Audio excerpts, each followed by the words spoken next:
Hey friends, it's Austin with Know Your Music again. I'm going to try something a little bit different today. I'm at work, but I'm in a more comfy chair. However, I don't have a desk in front of me, so I'm just going to have to be holding the camera while we do this. So we'll see how this works out.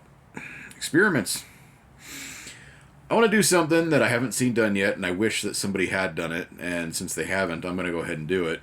I'm going to compare three absolute 100% classic grunge slash alternative rock slash hard rock albums that have so many things in common. I could make a video, a list of things that these albums have in common. But if you know them, you will understand why I'm comparing the three of them together. This happened between 1992 and 1993, so a very close window. Actually, two of these albums were released on the exact same day, which is pretty cool. And what I feel like is the reason why nobody has actually done a comparison, including the third album on this list, is I think people really tend to discount that album as sort of a different genre than these other two. Whereas I feel like it actually closely meshes with the second album on this list, and the first album might be the odd man out. However, it's an obvious influence and tie in, this band's sound, to these other bands, and they really all did start right around the same time and sort of released their masterpieces. That's an opinion. But their masterpiece albums right around the same time. Anyway, so what we're going to do is I'm going to look at Dirt by Alice in Chains, Core by Stone Temple Pilots, and Candlebox, their self-titled album, their debut. And what I want to do here is just kind of run down, just real quick, just track by track, and sort of compare these albums all side by side. And see, there's the fault in me just holding the camera. It's just gonna flop all over the place. Anyway, we'll start with the Alice in Chains. Even though it was not the biggest seller out of the bunch, it still seems to be today the most popular out of the bunch. We'll start off with track number one, which was Them Bones. Now that is, if you're going to start a hard rock album, this is exactly how you do it. Right from the get-go, the vocals, the guitar, drums, and bass all kick in at the exact same time, and it starts the album off on the loudest, highest note possible. Them Bones was a short, just over 2 minutes of just straight ahead, almost as fast as Alice in Chains ever played, just pure hard rock music, and they really meshed very well, doing their own things exactly as they were supposed to do them in the studio. It was absolutely perfect for that type of song. On Core, which was Stone Temple Pilots' album at the time, their first track on this album was called Dead and Bloated. This one started off with a vocal going through a harmonica microphone, which sounds like if you're on the stage and you're holding like a megaphone up to your mouth. That's almost exactly the sound you get. In fact, I think Scott Weiland actually used to use a megaphone on stage when they would perform this song. And then it kicks into a slower, more drudgy, but still just heavy, almost a really dark sounding song. And again, it really opens up the album with a great sample of what each of these four individual band members do in this band, and it opens the album up perfectly, to set you up for what you're going to get. On the Candlebox record, we have a song called Don't You that opens up the album. Now, the really interesting thing about this one is if you were to buy, well, even today, if you were to listen to it on a streaming service, what you get is when you push play on the album, there's sort of almost a silence that goes on for just a few seconds, like just almost long enough for you to wonder if you had actually pushed play. Now, there is some background noise there if you turn it up loud enough, but you don't want to do that because as soon as the music kicks in, it'll blow your eardrums out. That song, again, starts just pounding with the bass, drums, and guitar, but it lets you sit and listen for just a second to get your ear close to the speaker and see, is this actually happening right now? Just an amazing way to start an album off. And it really, again, just like the previous two, shows you exactly what you are going to expect from the sound of this band on the record. We move back over to the second track on Dirt by Alice in Chains called Damn That River. This one is another up-tempo song, which is very actually rare for Alice in Chains, especially to open an album twice. The two straight songs with an up-tempo song. Again, it's a simple, straightforward bass, drums, guitar, and vocals. Lane Staley leads the entire song on the vocals here, which we will see kind of change a little bit throughout the album. Fast, just heavy, just perfect hard rock for the time. And obviously, I say for the time, but each of these still holds up perfectly today. Stone Temple Pilots on Core. The second track was Sex Type Thing, which was their first really big hit song. Obviously, MTV picked it up, and a couple of other music video channels that were around at the time picked this one up, and it really rocketed Stone Temple Pilots to the forefront of the music scene at that point in time. It's fast, it's heavy. Again, they've got the different microphones being used by Scott in the studio to kind of alter the way his vocals sound. His performance on that is top notch. Absolutely one of the best things he's done vocally as an individual vocalist without harmonies behind him. And then on Candlebox, we have a song called Change, which starts off almost, you feel like you kind of get an idea of what Stone Temple Pilots, or excuse me, what Candlebox might be able to do with their ballads. Still ends up being a very hard rocking song. Just something that actually also caught some airplay back in the day. I don't recall ever seeing it on any of the music video channels, but again, it's the natural progression from the first song on the album to kind of give you a little bit more of an idea of what this band is about. Moving back over to Dirt, we have Rain When I Die. Now this is the first slower number on the album, and it is a very sullen, a very almost depressing. We've got a little bit of acoustic guitar finally on this, which is something Alice in Chains would become known for later on. Obviously, even throughout this album, they will be using a lot of that instrumentation as well. Put up against that, we have Wicked Garden by Stone Temple Pilots. Now that one is another slow dirge, but it's a heavy, dark, deep song, very hard. Which is in stark contrast to Rain When I Die. And then if you move over to You by Candlebox, which is the third track on that album, we've got the more up-tempo, the more driving, powerful song. It starts a little bit slower, but by the time you kick into the chorus and even the bridge on the song, it really just punches. It punches hard. Alice in Chains, back to the track number 4, which is Down in a Hole. A very, very well written, well performed, and just absolute nothing but feeling throughout this entire song. It's slow, it's mellow, but it's also heavy, especially in its lyrical content.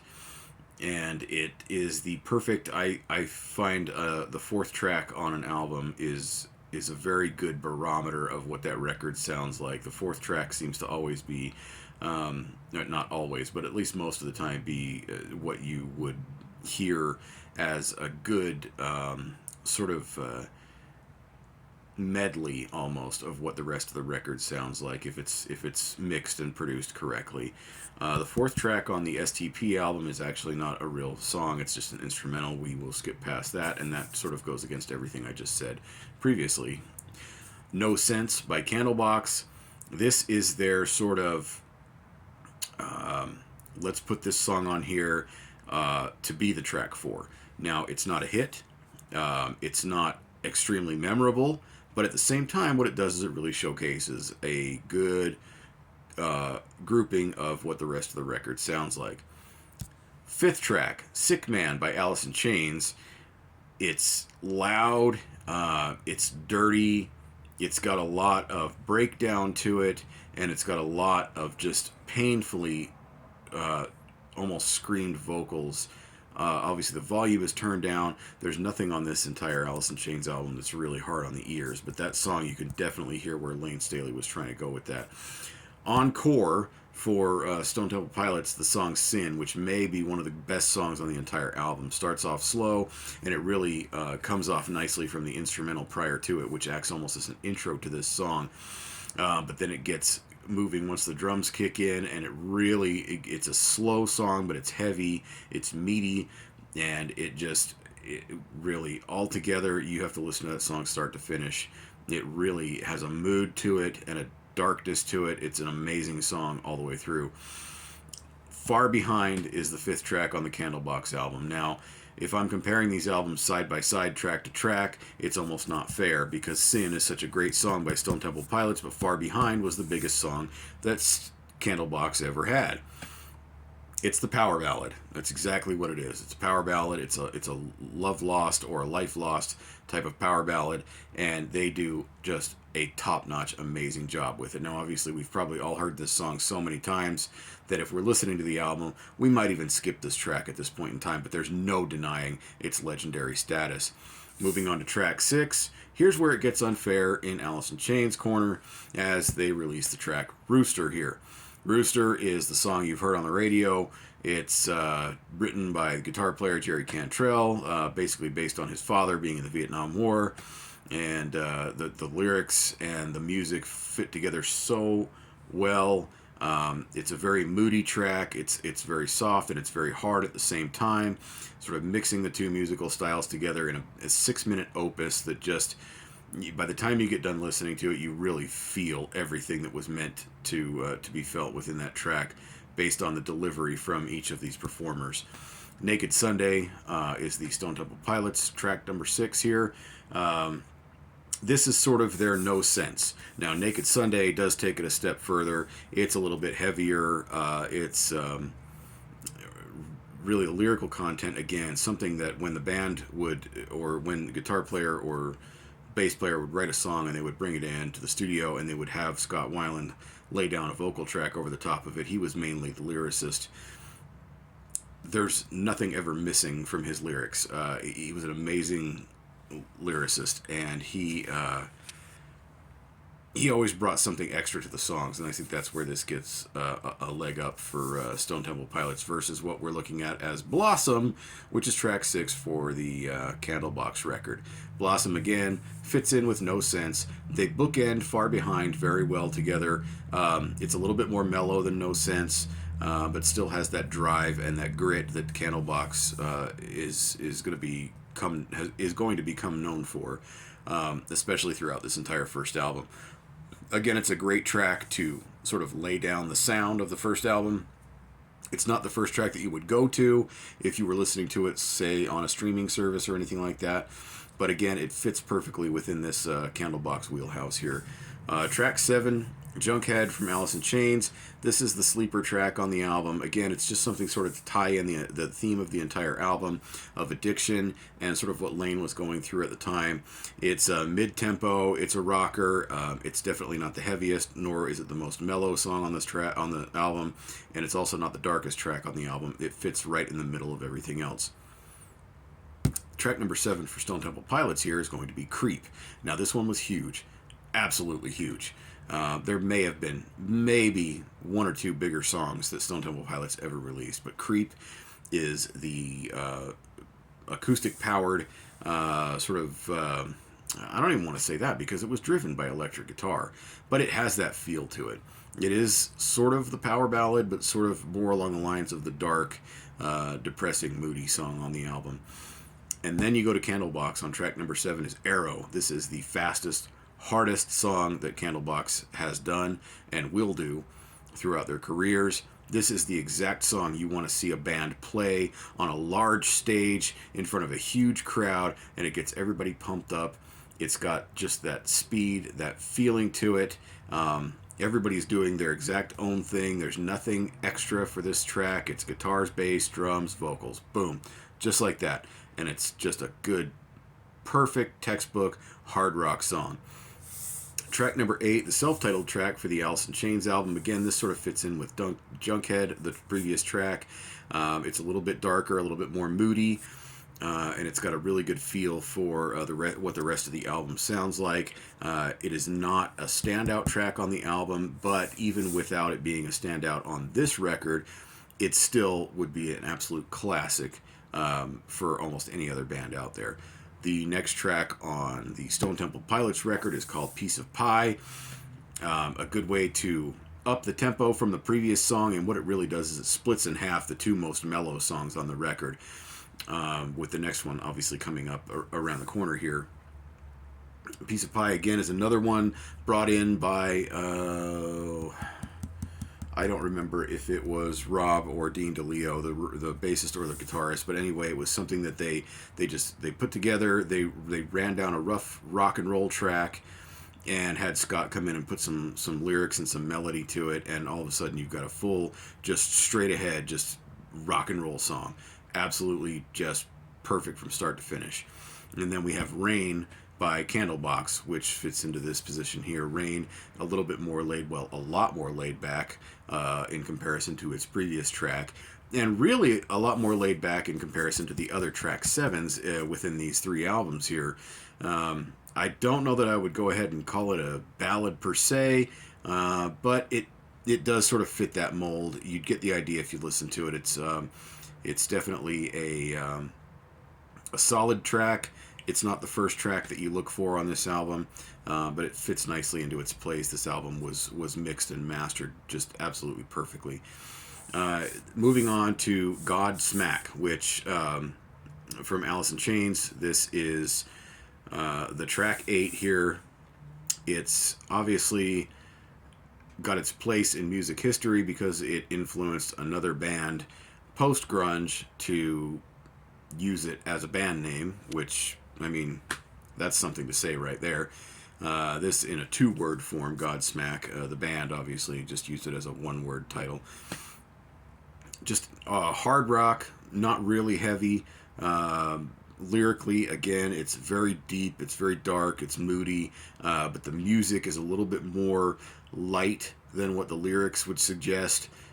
Still heavy, just not as heavy as some of the other tracks, especially some of the more up-tempo tracks on here, but it is definitely a good, straightforward, 100% hard rock song. And then Stone Temple Pilots changes the entire thing here when they do Plush as the 8th track on this. Now, the more famous version of this song was performed on Headbangers Ball in an acoustic setting with just Scott Weiland and Dean DeLeo accompanying him on an acoustic guitar, basically just sitting in a couple of comfy chairs and performing this song. It's the ballad from Stone Temple Pilots. They've released others. This is the one that the others would be judged by, along with pretty much any other ballad by any band around this time frame. Plush is the song. That's the one right there. If we had to go track 8s and compare these albums side by side, there's not even a challenger here between these other 2 records. As Candlebox released Mother's Dream, which is, it almost feels like a long song, the way it's drawn out, but it doesn't feel like it goes on forever. It doesn't feel like it's too long. It's got a lot of mood to it, probably more than most of the other tracks on the record. It's got some depth to it. Lyrically, the melody is what really drives this song, and you really start to kind of get a feel for a little bit of blues influence that these guys have. There would be another track on this album that has more of that, but this one is kind of the start of that. It's not really even a hard rock song, but it does fit their style and their sound throughout this album. Just hard to, if we're going track 8s straight across, it's really hard to defeat what Stone Temple Pilots did here. So it kind of falls by the wayside. The track 9s, fortunately, Alice in Chains and Stone Temple Pilots both released noise tracks on this album. The Stone Temple Pilots track does have a little bit of vocal to it, but again, it's not really what you would consider a song. Cover Me by Candlebox is the only one on this track listing that is an actual song. And again, we really start to feel that blues. We start to feel a little bit more of a lighter, softer feeling in Kevin Martin's voice, which really sort of drives this one home. I really think his vocals are what carries this track. And it does build and it does ebb and flows really nicely. A terrific, terrific track. Overall, if we're going through these records and we skip to track 9 on every one of them, obviously it's the number 1 out of the bunch, but it almost leaves track 9 sort of lacking in comparison to the rest of these albums. Not to take away from Cover Me, it's a terrific song. Track 10, Hate to Feel, Alice in Chains. Amazing. Absolutely amazing. This is the sound that Alice in Chains was going for on this album right here. Again, the lyrics are moody, they're deep and dark, which is exactly what this entire album was. The guitars, Jerry Cantrell is very adept at layering his guitars, also his vocal melodies, singing along with Lane Staley. Just a terrific song musically, a sad, depressing song lyrically, and it fits. It's so perfect at this point in time as we come sort of close to the close of these records. This one is a top-notch number. The only problem is if we look at straight across from that on the Stone Temple Pilots record here, we have Cracker Man. Now this one, again, we've got Weiland using the harmonica microphone to drive the point home during the bridge and the choruses. It's up-tempo, but it's just deeply, deeply heavy, musically, deeply heavy. This is probably, next to Sex Type Thing, probably the heaviest thing that Stone Temple Pilots has ever done. And it is one of their best tracks ever. 100%. It's just perfect from start to finish. They did an amazing job all the way through on this track. This is where the Candlebox album actually ends. He Calls Home. Now, based on what the previous two tracks were doing, this is the one that really, really brings home Peter Klett's blues guitar, and it's also a great epic song, as it does run a little bit longer, but you don't feel like you're listening to a song that's being played for too long. They compress it really well. They put it together into this longer running time, and you really feel like by the time the song is over, it's not one that you would mind going back and listening to again. Terrific blues rock ballad sort of number here. Great way to end the album. And then we move on back to Alice in Chains. Now here's where it really starts to move into Alice in Chains' favor, as we've got Angry Chair, which was one of the bigger hits off the album, but for some reason it's not the one that stayed on the radio, as a couple of these other tracks have done throughout modern rock radio. You hear Alice in Chains from this album, and as big as Angry Chair was, you don't really hear this song anymore.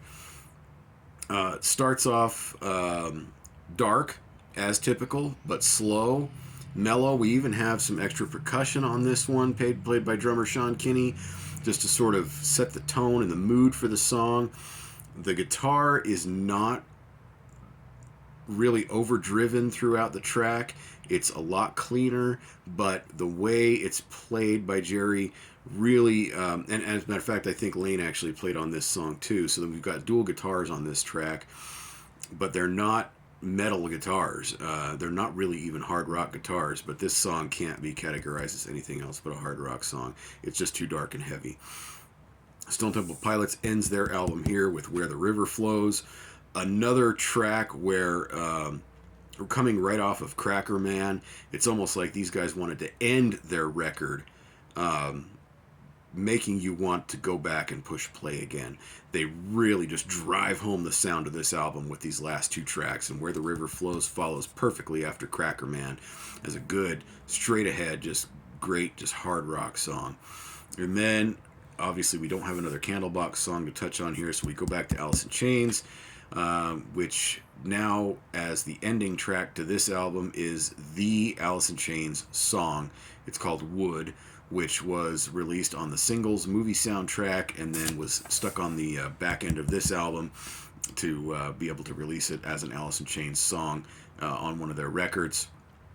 This one is what you would consider Mike Starr's best bass riff, maybe even one of the best bass guitar riffs ever written.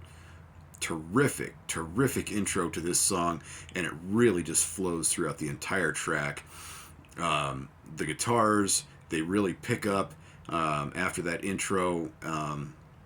Jerry Cantrell and Sean Kinney do a terrific job of filling in around that bass riff, which sort of leads the song. The guitars and the drums on this are just absolutely hard rock, top notch, just perfectly what you want to hear in a track like this. And then we have Lane Staley's vocal performance, which blows away probably anything else throughout the rest of these three albums. It's as good as it gets at this point in time. Those are the tracks through these three albums. Now, in order to compare fully what's going on here. I'm going to run through each of the band members real quick on these records, which really sort of show you who the main members of each of these bands were throughout their heydays. Lane Staley on lead vocals, Jerry Cantrell on lead guitar, Mike Starr on bass guitar, and Sean Kinney on the drums for Alice in Chains. These guys came together as a perfect unit of musicians who released quite a few good tracks together, 2 full-length albums and an EP, and even some singles that weren't necessarily album tracks. This is the core of Alice in Chains right here. This record sold 4 million copies and today still gets quite a bit of radio play on rock and roll radio, depending on whether, or excuse me, not depending, but whether you're either listening to active rock radio, it would show up as some of the classic music on there, or if you were to listen to something along the lines of a 90s radio station, these guys obviously show up quite a bit on there. Stone Temple Pilots with Scott Weiland on vocals, Dean DeLeo on lead guitar, Robert DeLeo on bass guitar, and Eric Kretz on drums. As good as Sean Kinney is as a drummer for Alice in Chains, I think Eric Kretz definitely takes the drummer spotlight throughout these 3 albums and throughout the band's histories. He was the man on the rhythm section, as Robert DeLeo on bass was more playing along with his brother on guitar, as opposed to holding down the rhythm, where Eric was able to do that on his own. Scott Weiland as a vocalist and a lyricist. Boy, it's really hard to compare anybody to Lane Staley in that category. But Scott Weiland, again, another man who we just didn't really get to see exactly how great